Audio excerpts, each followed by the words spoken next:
안녕하세요. 오늘은 축구 전술에 대해서 한번 배워보겠습니다.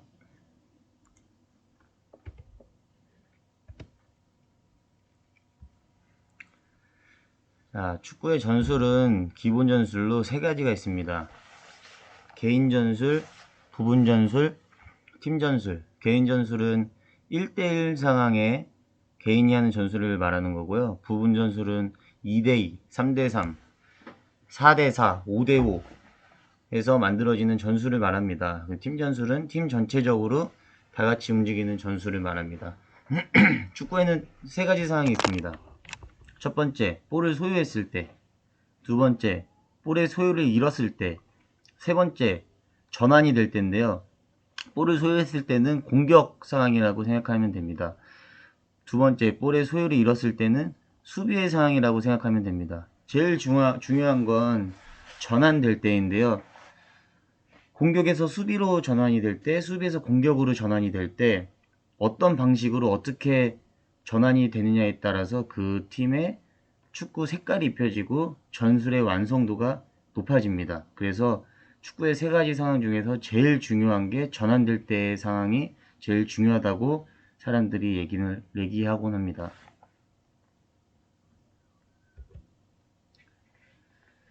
우선 전술은 1대1의 개인 전술이 훌륭하면 팀 전술이 더 좋아지고 더욱 완성도가 높아진다고 합니다. 개인 전술은 볼을 다루는 모든 요소를 얘기합니다.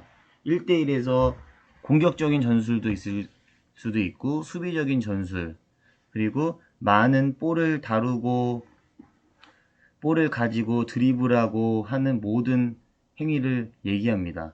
오직 한 선수에 해당하고 1대1의 개념이며 수비와 공격에서 개개인 선수가 얼마나 우수한지의 문제, 개인 능력 우수할수록 팀이 강합니다. 결국 축구도 1대1 싸움이라고 보면 됩니다. 1대1에서 우수하면 그 팀은 더욱더 강해질 거고, 그 1대1이 강한 팀이 11명 모든 선수가 더 상대보다 강하다고 하면 질 염려가 없겠죠. 그리고 더욱더 팀 전술이 완벽해질 것입니다. 자, 부분 전술입니다. 전술 4-4-2를 놓고 얘기를 할 때 우선 수평적으로 나눌 수 있습니다. 수비, 미드필드, 허리, 공격, 그리고 수직적으로 나눴을 때는 왼쪽, 가운데, 오른쪽으로 나눌 수 있습니다.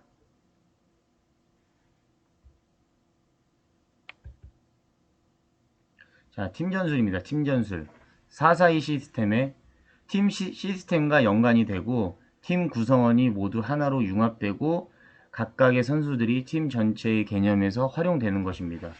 요소에 적재 요소에 우리 팀의 선수가 위치하여야 하고 이 팀의 전술에 따라서 바로 압박을 하는지 내려서서 수비를 하는지 사이드 플레이를 이용해서 공격을 하는지 가운데 플레이를 이용해서 공격을 하는지 모든 선수들이 다 알아야 하고 융합이 돼야 합니다. 그러면 전술이 필요한 나이는 언제일까요? 대부분 유소년 초등학교 때는 드리블을 많이 하라고 가르칩니다. 볼 터치를 최대한으로 늘려야 하고 감각을 익혀야 되는 시기이기 때문에 드리블을 많이 하라고 합니다. 물론 중학교 때까지도 마찬가지인데요. 중학교가 골든에이지라고 합니다.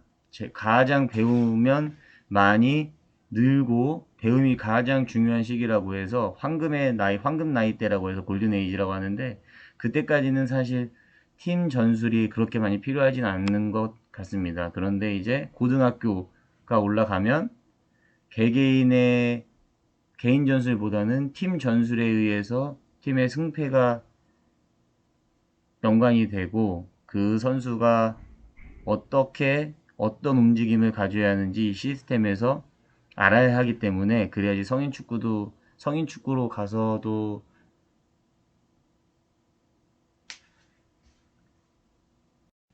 이번엔 팀 전술입니다. 팀 전술은 팀 시스템과 연관이 되어 있습니다.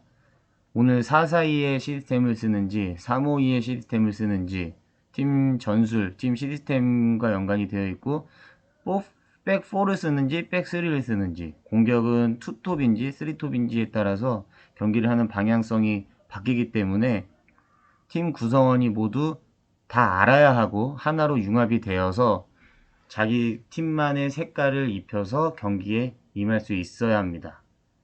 자, 그러면 전술이 필요한 나이는 언제일까요? 우선 초등학교 때는 드리블을 많이 하라고 가르칩니다.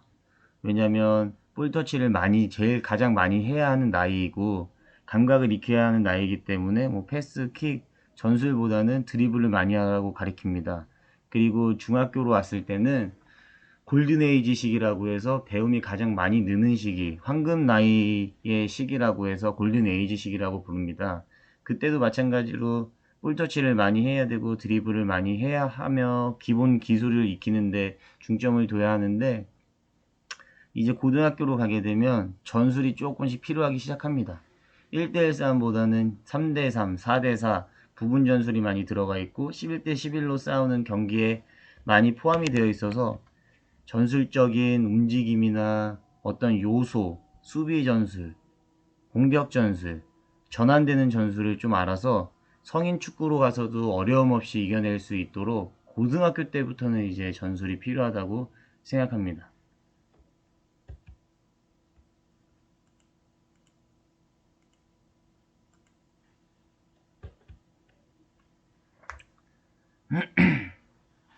이제 전술의 변화입니다. 상대에 따라서 또 전술이 변할 수가 있고, 우리 선수 선발 명단에 따라서 또 전술이 변할 수도 있습니다. 우선 팀 전술은 개인과 그룹 전술을 모두 포함합니다. 7대7에서 11대11까지 부분 전술, 그리고 팀 전술, 11대11 팀 전술까지 다 포함이 됩니다. 변화되는 이유는 팀 전체 또는 특정 선수나 상황, 상대의 특정 선수가 잘하는 선수가 있을 때 아니면은 약한 선수가 있을 때 그럴 때 또 전술이 바뀔 수 있을 것이고 플레이 방식 또는 상대에 따라서 바뀔 수 있습니다.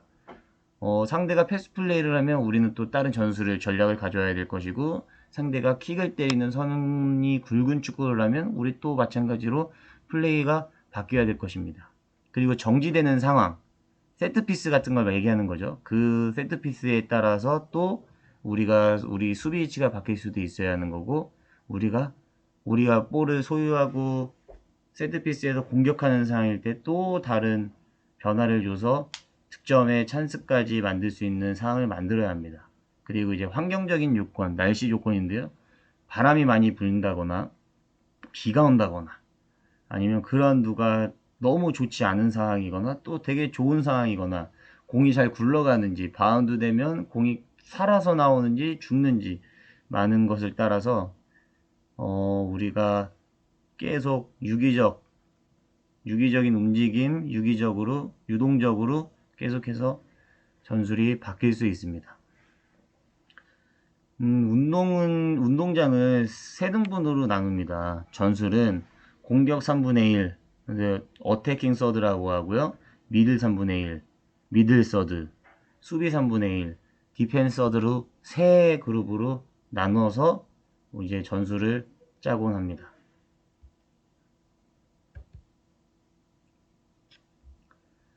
선수가 필요한 것입니다. 공격 플레이에서는 볼 소유, 만들어서 공격, 그리고 수비에서 공격으로 전환, 공격에서 수비로의 전환, 아까 말했던 전환될 때 가장 중요한 전환될 때고요. 1대1에서 상대편 쪽으로 치고 들어가기, 어떻게, 어디서, 언제 치고 들어갈 건지 선수들이 다 알아야 하고 이걸 모든 선수들이 잘 따라서 팀 전술로 만들어야 합니다. 자, 전술을 짜는 방법에 대해서 한번 알려드리겠습니다. 우선 계획을 짭니다. 90분간 일어날 수 있는 모든 이론적인 계획을 짜야 합니다. 거의 목표는 승리겠죠. 경기에서 승리하기 위한 경기 플랜을 짜야 하고 계획을 수행하는 과정에 들어갑니다. 선수가 자신의 능력을 발휘할 수 있도록 적재적소에 맞는 선수들을 넣어서 전술을 짜기 시작합니다. 그러면 그 전술이 완벽해지고 이 전술이 시스템화가 된다면 우리가 처음에 계획했던 승리, 목표 달성을 할 수 있겠죠. 그래서 이 중간의 과정, 전술, 계획을 수행하기 위한 과정이 제일 중요하다고 보시면 됩니다.